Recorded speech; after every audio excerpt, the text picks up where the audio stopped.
Okay, now we're looking at pages 4 and 5, I believe, in this next section. So, pages 4, if you remember at the bottom of page 2, it said that there were additional definitions of included on page 4. So, that's really what page 4 is. So, we talk about deadlines, talk about defects and the definition of a defect, and we touched that already. Talk about what a fixture is, and that's always good to read through with your buyer because you're going to start thinking about what we might have seen that we want to make sure stays with the property. And we'd go back to page 1, and we might add more to lines 15 and 16 that we want to make sure there's no confusion about. Our expectation is that it stays, that idea.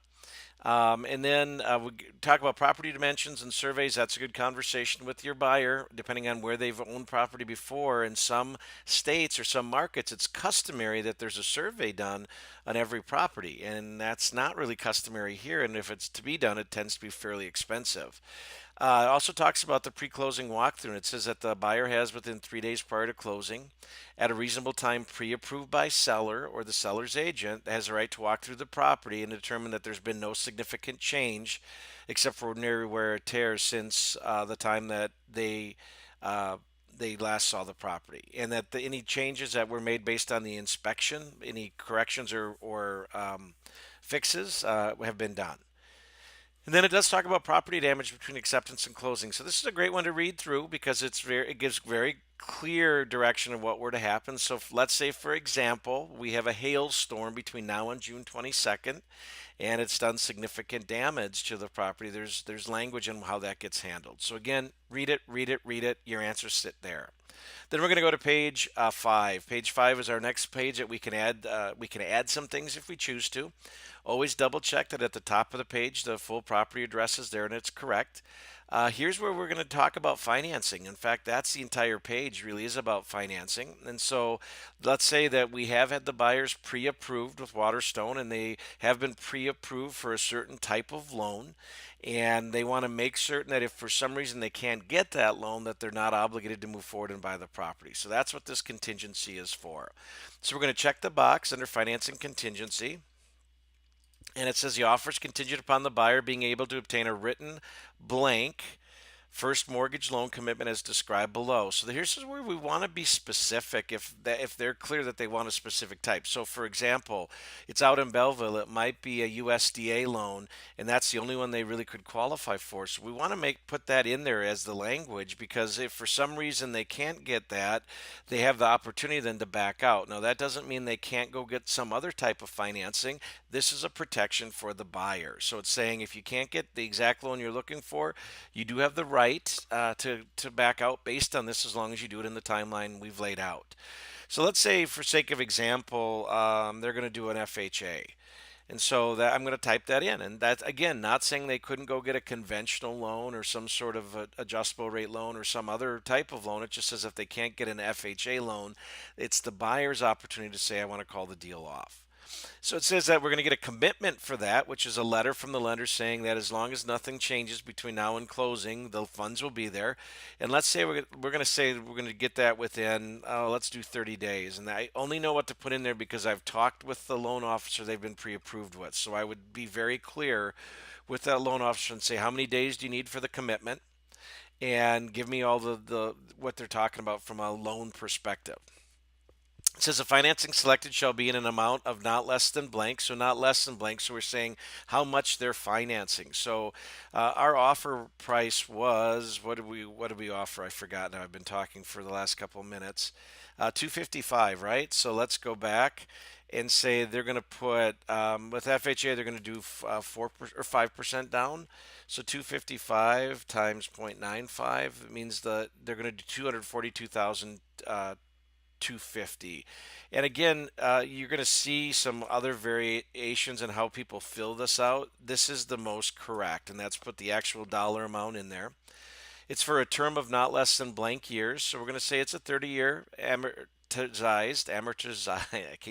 amortized, um, uh, over not less than, let's say it's 30 years. And that's typically what you're going to see is 30 and 30. Now, someone might do a 15-year. Again, this is just saying this is what they're intending to do. If they can't get this as laid out, they have the right to call the deal off. They can always get some other type of financing, but it's putting control on the buyer's side. Then it goes on to say initial monthly payments of principal and interest shall not exceed blank. So this is where it gets a little. What I'd recommend you do is go down here and talk with the lender about what type of fixed rate financing they're doing. If they're doing adjustable rate, let's say they're doing fixed rate, and we're going to say that's not going to exceed 4.8%. Now, as a listing agent, when I see a financing contingency, I always want to make certain that I know that the buyer's being reasonable. So let's say the lender said we could get it at 4.5 where rates sit today, yet it's a little volatile, so rates might go up. So this gives us a little wiggle room and it makes the offer look better. So we're going to say 4.8. So if I know I'm financing 242 at an interest rate of 4.8%, we're going to calculate what the interest and principal payments are. Now here's the beauty, you get a calculator for it. So do you see that little ghost looking thing? Click on that and it opens up a mortgage calculator. So we know that it was 242, 250 was our amount financed. Our interest rate would not exceed 4.8%. The loan term in months, so that's months, not years. So 12 months in the year times 30 years is 360. And that means my principal and interest payment would be $1,271. So that's the number I want to put into there. And so what I just did, if you saw that, is I clicked little clipboard next to that, and it pops that number in. Now, it says a mortgage may not include a prepayment premium. I think state law says that you can't do that as a lender, so that's just standard. It says buyer agrees to pay points and or loan fees in an amount not to exceed X. Here's one that always gets left blank, and that's a problem. So here's what I want to make sure you always do. You put 0 in there. And here's the problem. When I just type 0 in, do you see it disappeared? So I'm going to go back to that. I'm going to hit the space bar, turn it green, and type 0, and now it holds it. So that's saying that the buyer's not agreeing to pay any points. And that's the most proper way to fill this out. Again, now they're going to do fixed rate, so we know it's 4.8%. If they're going to do adjustable, you would fill that out instead, and you would say the initial interest should not exceed X%, and the initial interest rate should be fixed for X months. So let's say they're going to do a 5-year arm, where for the first 5 years it's locked at that amount, and so that would be 5 times 12 months in the year, so that'd be 60 months at which time the interest rate may not exceed more than, and typically an interest rate on a an adjustable rate wouldn't exceed more than 2% per year. So that's your fallback, is to put 2% in there, with the maximum interest rate during the mortgage term not to exceed, and that's typically 6% or 3 times that amount. So 2% and 6% are typically pretty good unless they're doing some sort of crazy financing with some sort of, almost loan shark lender. That's going to be a fair one to put in there. Then it talks about the buyer's loan commitment. Now, here's the thing. You want to read through this and understand it at a deep, deep level. And it talks about how commitment can be given. Talks about how the seller could terminate if the buyer doesn't deliver the commitment in that time frame. So that's why we want to pay really close attention to 30 days.